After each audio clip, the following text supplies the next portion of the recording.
Akal. Oh. Kalahati na lang yata.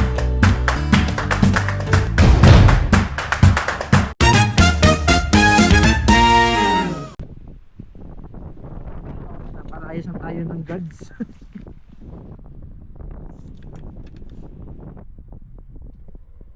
Okay.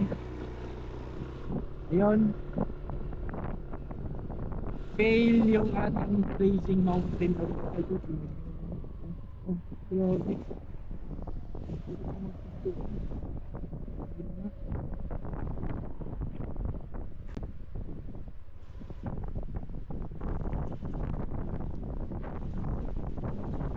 Okay.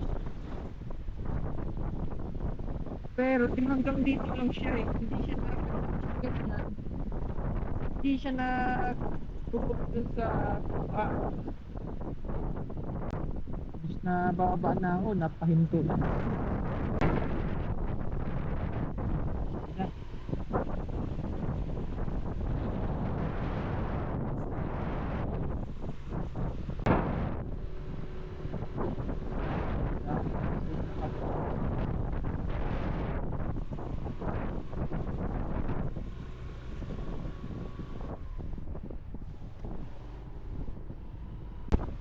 Natuloy dun sa kabila eh.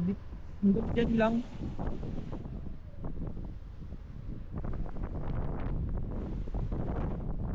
Dyan lang siya. Natuloy dun.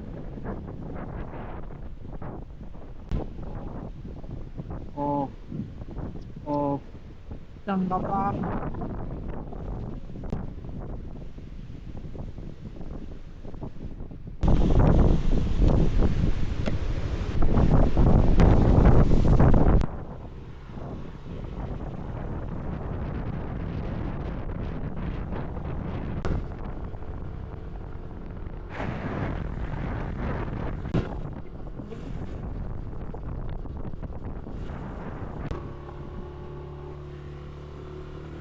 Makikita nyo ayun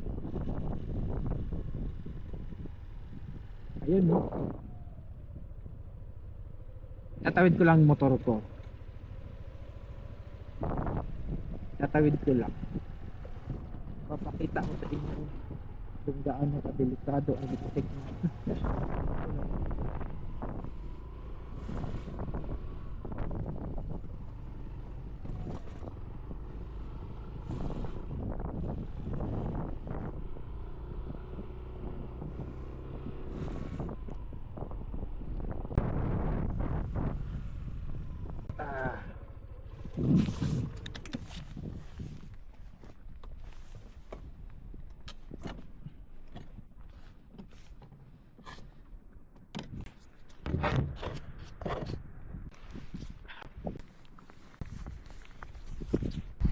pakita ko sa inyo yung dinaan natin, yung tulay kung gaano kadelikado. Yan nyo, dinaanan ko na kanina, then pagbalik ko mas nakakatakot siya kasi hukay na hukay yung lupa sa ilalim ng tulay yan. Pabagsak na, then nilagyan lang nila ng alternative bakal para madaanan pa din. Yan, tingnan nyo, nakakatakot pero marami pa rin dumadaan, wala na ibang daanan eh. Yan ha. Ayan yung landslide nya. Yan o. Sabi ko sa inyo, oh, grabe. Bumigay na yung daan, tapos ilagyan lang nila ng ganito para madaanan uli. Puntahan natin sa kabila, sa kabilang side. Okay, so ang ganda ng view doon, no?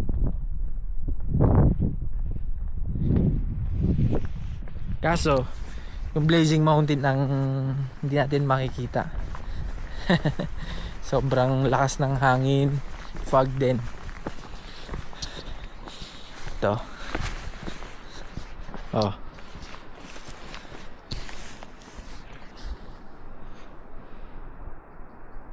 Yun, no? Oh. Oh. Grabe. Katakot.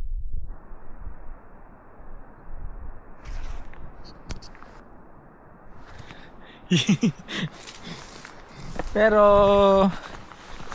siguro safe naman siguro, pero nakakatakot siya.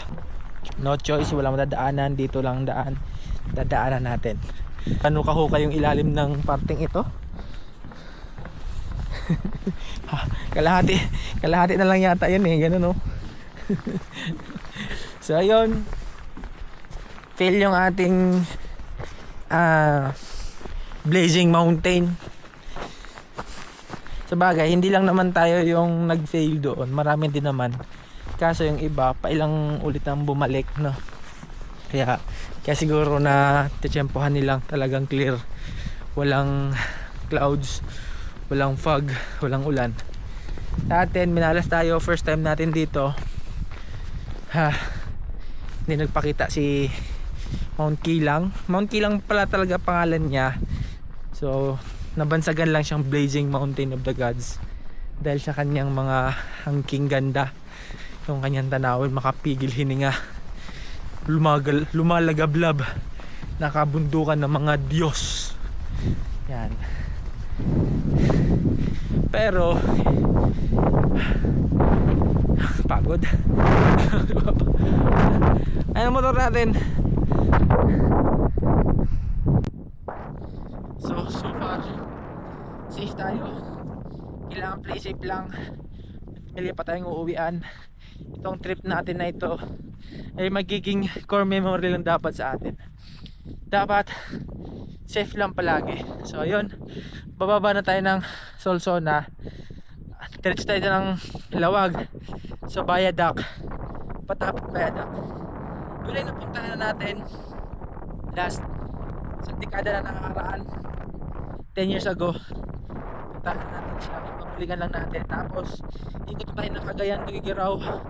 Tingnan natin kung saan tayo abutin ng gabi. Kung tayo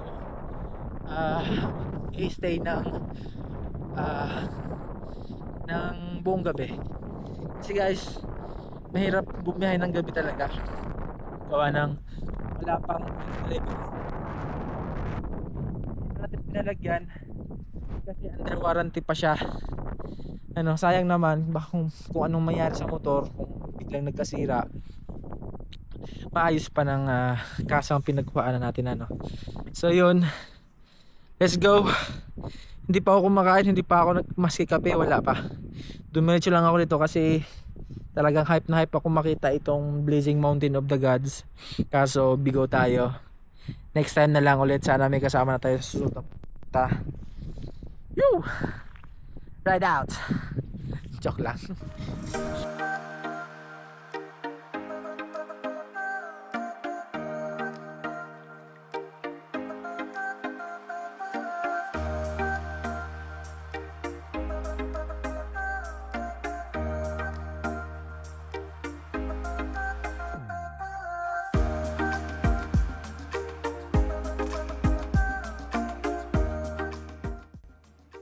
Ayun, nakababa na tayo dito sa pabayan na tayo ng Solsona. Nakababa na tayo ng galing dun sa Blazing Mountain. Hindi natin siya actually nakita kasi grabe, sobrang lakas ng hangin, yung fog, ang lamig. Ayan, so epic fail. Balikan na lang natin siya sa susunod pag naubos na yung mga gusto nating puntahan na gamit ang motor.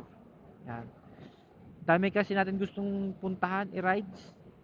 Meron pa yan, meron pang Maliko, yan, Sagada, yan, ano pa, hindi lang yan, madami pa.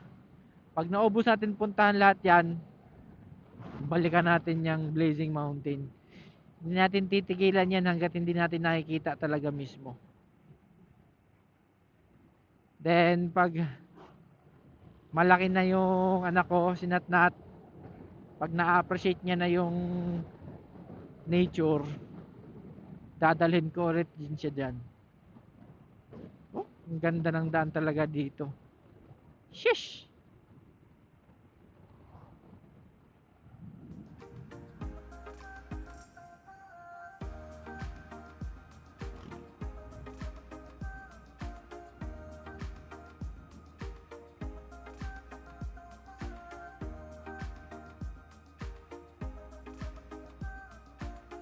Okay.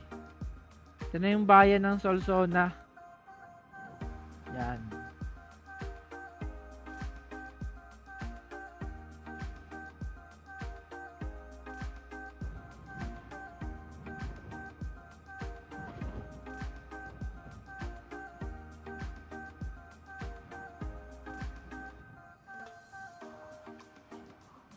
Pinupintrahan nila ulit.